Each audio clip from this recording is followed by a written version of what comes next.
In a stunning turn of events, Russia's influence in its traditional sphere is crumbling, and the architect of its decline appears to be none other than Vladimir Putin himself. What was intended as a show of strength has instead triggered a geopolitical realignment, with long-time Russian allies pivoting toward the West. From the South Caucasus to the Balkans, nations are re-evaluating their alliances, and the results are a strategic disaster for Moscow. For more than 3 decades, the conflict between Armenia and Azerbaijan over Nagorno-Karabakh served as a frozen lever of Russian influence. Moscow armed both sides, mediated talks, and positioned itself as the indispensable power broker.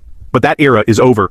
In August of this year, the United States brokered a peace deal between Armenia and Azerbaijan, a deal signed without Russian involvement. This wasn't just a diplomatic win for Washington, it was a symbolic end to Russia's regional dominance. The agreement signaled that the US, not Russia, could resolve one of the post-Soviet space's most intractable conflicts. The breakdown began in 2023, when Azerbaijan blockaded the Lachin corridor, the only road connecting Armenia to Nagorno-Karabakh. Armenia turned to Russia for help. None came. Then, in September 2023, Azerbaijan launched a swift military operation and retook the region.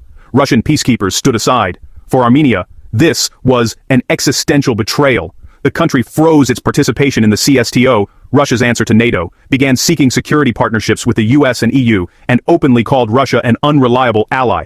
Azerbaijan, too, is moving west. The country has announced it will no longer handle sanctioned Russian oil and has banned Lukoil from using the port of Baku. More significantly, Azerbaijan is converting its entire military to NATO standards, adopting Western equipment, terminology, and procedures.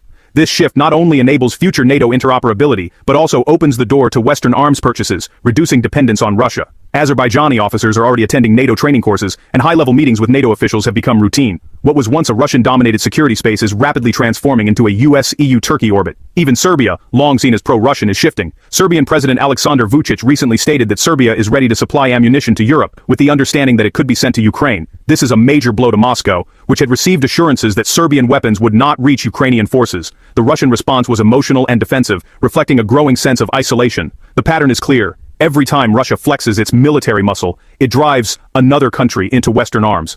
Putin's invasion of Ukraine, intended to halt NATO expansion, instead prompted Finland and Sweden to join the alliance. Now, Azerbaijan is aligning with NATO, Armenia is seeking Western partnerships, and Serbia is edging away. Rather than reasserting Russian dominance, Putin's actions have exposed its limits. Countries are no longer buying the strongman narrative, they're buying into NATO. Russia's influence is unraveling faster than anyone predicted. From the South Caucasus to Eastern Europe, nations are making pragmatic choices, and those choices are increasingly leading away from Moscow. The era of frozen conflicts and managed rivalries is giving way to a new order, one in which Russia is no longer the central player. And in a twist of geopolitical irony, the man who wanted to weaken NATO has become its most effective recruiter.